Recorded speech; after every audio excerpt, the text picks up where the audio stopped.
మీరు ఎప్పుడైనా గేతింగ్ ఫేస్ చేశారా? ఏంటి గేతింగ్ ఫేస్ చేశారా?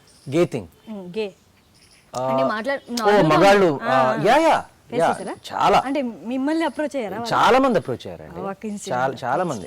ఎందుకంటే నేను షికాగోలో అమెరికా షికాగోలో ఫిల్మ్ స్కూల్ చేస్తా ఉన్నాను.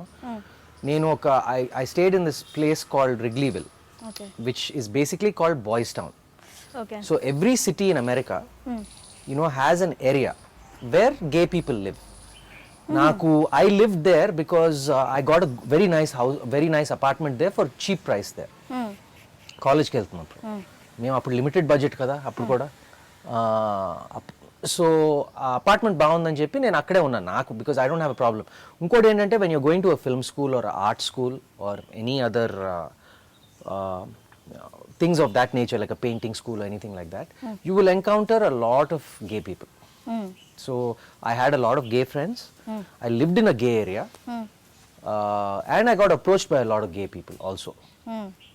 Like a lot of men hit on me. Yes. మీరు ఎలా ఫేస్ చేశారు? అంటే కొంతమంది అవాయిడ్ చేయడానికి కొంచెం కష్టం. లేదండి, ఊరికే చెప్పాలి that you are not gay అని చెప్పాలి అంతే. అంతేనా? You are not gay. I'm not gay. Yeah, ఇండియాలో కూడా ఫేస్ చేశానండి. ఇండియాలో కూడా ఉన్నారండి చాలా మంది, నాకు తెలుసు. నాకు చాలా మంది ఫ్రెండ్స్ కూడా ఉన్నారు. అండ్ ఇండియాలో ఏంటంటే కొంచెం అమెరికాలో ఫారిన్ కంట్రీస్లో అసలు ప్రాబ్లమే లేదండి చాలా వరకు. They treat everyone very equally. ఇండియాలో కొంచెం మనం చిన్న చూపు చూస్తాం చాలా వరకు. ఎందుకంటే నేను సినిమాలో జోకులు కూడా నేను అవాయిడ్ చేస్తాను. నేను యాంటీ గే జోక్స్ నాకు ఇష్టం ఉండదు. బట్ ఇక్కడ కొంచెం అప్రోచ్ అయినా కూడా like you know it and you'll just kind of like laugh it off and just say that like hey dude, I'm not gay, I'm straight. That's it. So it's very easy to handle it. You shouldn't get angry. And కొంతమంది నేను చూసాను, వాళ్ళ కొట్టడానికి try చేస్తారు, మరి వైలెంట్కి వెళ్ళిపోవడానికి try చేస్తారు.